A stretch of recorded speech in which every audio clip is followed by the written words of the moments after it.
पूर्व भिडियो मानकरे आमे दुईटी सरल सह समीकरण मानकु किपरि प्रतिकल्पन प्रणाली रे समाधान करा जाए ताहा आलोचना करिथिलु। आज आमे दुईटी सरल सह समीकरण को किपरि अपसारण प्रणाली रे समाधान करा जाए तार बेसिक कॉन्सेप्ट बुझिबा सहित प्रश्नावली रो केतोटी प्रश्न को एही प्रणाली रे समाधान करिबा। अपसारण बा एलिमिनेशन शब्दर अर्थ है काढ़ी नबा बा बाहर करि नबा। आमे विभिन्न टीवी शो रे एलिमिनेशन राउंड विषय शुणी जो एक बा एकाधिक प्रतियोगी माने शोरु बाहरी थांती। ठीक सेहीपरि बीजगणित मध्य अपसारण प्रणाली व्यवहार करी एक्स किंबा वाई को अपसारण करी समाधान निर्णय करा जाए। एबे चलो यह किपरि करा जाए ताहा बुझिबा। वर्तमान चलो दुईटी सरल सह समीकरण को किपरि अपसारण प्रणाली रे समाधान करा जाए तार बेसिक कॉन्सेप्ट बुझिबा। समीकरण दुईटी होची 3x + 2y - 5 = 0 एवं x - 3y - 9 = 0। समीकरण 1 एवं समीकरण 2 रो x पद को लक्ष्य करिबा। प्रथम समीकरण रो x पदटी होची 3x एवं द्वितीय समीकरण x पदटी होची x। बर्तमान मन को प्रश्न आसुची जे ए समीकरण 1 एवं समीकरण 2 रो x पद दुईटा समान अछंती कि। प्रथम समीकरण x पदटी होची 3x एवं द्वितीय समीकरण x पदटी होची x। ए दुईटी पद समान नुहंती, तेणु आमे एमिति कोन गुणन करिबा जे दुईटाक समीकरण रो x पदटी समान हे जिवो। तेणु प्रथम समीकरण रे 1 गुणन करिबा एवं द्वितीय समीकरण रे 3 गुणन करिबा। कले कोन हे गेला 3x * 1 हे गेला 3x एवं x * 3 हे गेला 3x। तेणु समीकरण 1 एवं समीकरण 2 रो तेणु समीकरण 1 रे 1 एवं समीकरण 2 रे 3 गुणन कले दुईटाक समीकरण रो x पद समान हेउछन्ती, अर्थात दुईटाक समीकरण रो x पदटी 3x हे जाउछन्ती। ठीक सेही परि समीकरण 1 एवं समीकरण 2 रो y पद को लक्ष्य कर। प्रथम समीकरण रो y पदटी होची 2y एवं द्वितीय समीकरण रो y पदटी होची 3y। ठीक सेही बोली मन को प्रश्न आसी जे दुईटाक समीकरण रो y पद समान अछन्ती कि। उत्तर होची ना, दुईटाक समीकरण रो y पद समान नुहंती। तेणु एमिति कोन गुणन कले दुईटाक समीकरण रो y पद समान हे जिवे। तेणु प्रथम समीकरण रो y पद होची 2y, सेते तमे 3 गुणन करिबा तबे 2 3 6y हे जिवो एवं सेही बोली द्वितीय समीकरण रो y पदटी होची 3y, जदि एते हमें 2 गुणन करिबा तबे 2 3 6y हे जिवो। तेणु एई भली भाबे दुईटी के समीकरण रो y पदटी 6y हे गला। वर्तमान ए समीकरण दुईटी को आमे दुईटी प्रणाली करि परिबा, अर्थात आमे x को अपसारण करि परिबा किंबा y को अपसारण करि परिबा।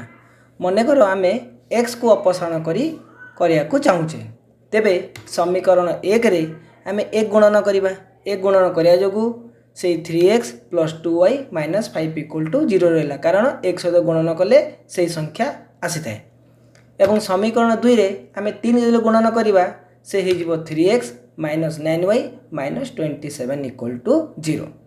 बर्तमान समीकरण 1 और 2 रे आमे 1 एवं 3 गुणन कला परे लक्ष्य कर दुईटी समीकरण रो x पदटी समान होई जाईछि। तेणु बे चिंता करिबा जे 3x रु 3x जोग बा वियोग कोन कले से माने अपसारित होई जिवे। तेणु 3x रु 3x नियाते एबे वियोग कले अपसारित होई जिवे।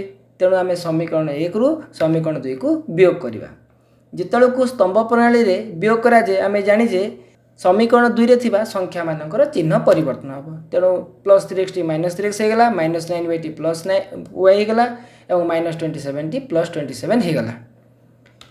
तेणु एई भली भाबे 3x अपसारित होई जिवो एवं आमे y रो मूल्य एथरो निर्णय करि परिबा। ठीक सेही भली जदि आमे ए दुईटी समीकरण रु y को अपसारित करी समाधान निर्णय करिया को चाहिबा तबे किबळी करिबा। समीकरण 1 रे आमे 3 गुणन करिबा। 3 गुणन कले 3 3 9x + 3 2 6y - 3 5 15 = 0 रहबो। एवं से बोली समीकरण 2 रे जेतला आमे 2 गुणन करिबा सेतले 2 * x 2x - 3 2 6y - 9 2 18 = 0 रहबो। वर्तमान लक्ष्य कर उभय समीकरण रो y पदटी समान हेछि। प्रथम समीकरण रे 6y अछि एवं द्वितीय समीकरण रे -6y अछि। तेणु +6y एवं -6y कोन कले से माने अपसारित होई जिवे, नियाते बे जोग कले अपसारित होई जिवे। तेणु समीकरण 1 एवं 2 को एठी आमे जोग करिबा। जोग कले कोनोसी चिन्ह परिवर्तन हुए नै। तेणु ये भाई 6y plus 6y minus 6y कटिजे और ये आम x मूल्य निर्णय कर। तेणु ये भाई आम दुईटी समीकरण को जदि अपसारण प्रणाली समाधान करने चाहूँ तेज आमको x किंबा y पद को सामान करार अच्छे। एबे चलो किभली करा जाए गोटे प्रश्न द्वारा आम ताको बुझा। x minus y minus 3 equal to 0, 3x minus 2y minus 10 equal to 0। यही सरल समीकरण दुई को अपसारण प्रणाली समाधान करवा। x minus y minus 3 equal 0 को समीकरण 1 द्वारा सुस्थ करवा। 3x minus 2y minus 10 equal 0 को समीकरण 2 द्वारा सुस्थ करवा। वर्तमान आम x पद को सामान करके अपसारण करिपरिबा किंबा y पद को सामान करी अपसारण करिपरिबा। जेमिति आम पूर्व बुझिले मनकर ये प्रश्न में मुझे x को सामान करके अपसारण करने को चाहूँगी। तेणु समीकरण 1 गुणन 3 समीकरण 1 रे 3 गुणन कले केते हम देख x गुणन 3 होगला 3x माइनस y गुणन 3 होगला माइनस 3y और माइनस 3 गुणन 3 होगला माइनस 9 इक्वल टू 0। ये भाई समीकरण 1 रे 3 गुणन कर गोटे नुआ समीकरण पाइले। समीकरण 2 रे आम 1 गुणन करवा कहीं से तो प्रथम ही x रे 3 अच्छी तेणु 1 गुणन कले से संख्या रही। तेणु समीकरण 2टा 1 गुणन कलापर केते हम 3x minus 2y minus 10 equal to 0। बर्तमान लक्ष्य करवा समीकरण 1 रे 3x अच्छी और समीकरण 2 रे 3x अच्छी। 3x रु 3x कौन कले कटिजे तेणु निहाती आमको वियोग करा पड़ो। तेणु कौन करवा आम समीकरण 1 रु समीकरण 2 को वियोग करवा। किंतु वियोग कले आम जाचु जे स्तंभ प्रणाली रे बा धाड़ी प्रणाली जो कौन से प्रणाली जो वियोग कराए से जो द्वितीय संख्या अच्छी से सब चिन्ह परिवर्तन हो जाए। तेणु लक्ष्य करवा ये प्लस 3x टा माइनस 3 होगला माइनस 2y टा प्लस 2y होगला और माइनस 10 टा प्लस 10 होगला। लक्ष्य कर 3x 3x कटि होती 3x 3x कटिगले के रहा माइनस 3y उपर और तले हूँ प्लस 2y। तेणु माइनस 3y आ प्लस 2y होगले माइनस y से भाई ऊपर माइनस 9 और तले हूँ प्लस 10 माइनस 9 प्लस 10 होगले प्लस 1 इक्वल टू 0। वर्तमान माइनस 1 को आम डाण को डेदेबा माइनस y डाण पट को डेले प्लस y हो तेणु आमर y इक्वल टू 1 है। ताने यही दुईटा समीकरण को जिते आम x सामान करी सरल कले से y मूल्य 1 बाहर। वर्तमान ये y मूल्य को समीकरण 1 समीकरण को लक्ष्य करवा। समीकरण 1 हूँ यहाँ ये समीकरण 1 रे प्रयोग करा x माइनस y जगह पड़ला 1 y जगह 1 तापर माइनस 3 इक्वल टू 0 माइनस 1 और माइनस 3 ये दिवन जोगेक होगले माइनस 4 ताने x माइनस 4 इक्वल टू 0 रहा माइनस 4 को द्वारा डाण को डेदेबा से x इक्वल टू 4 रहा। अतएव निर्णय समाधान टी x मूल्य 4 और y मूल्य 1। ये भाई आम ये दुई समीकरण को अपसारण प्रणाली व्यवहार करके समाधान निर्णय कले। एबे चलो परवर्ती प्रश्न को जीवा। परवर्ती प्रश्नटी हूँ 3x plus 4y equal to 10 2x minus 2y equal to 2। ये दुईटी समीकरण को आम अपसारण प्रणाली समाधान करवा। तेणु 3x plus 4y equal to 10 को समीकरण 1 द्वारा सुस्थ करवा और 2x minus 2y equal to 2 को समीकरण 2 द्वारा सुस्थ करवा।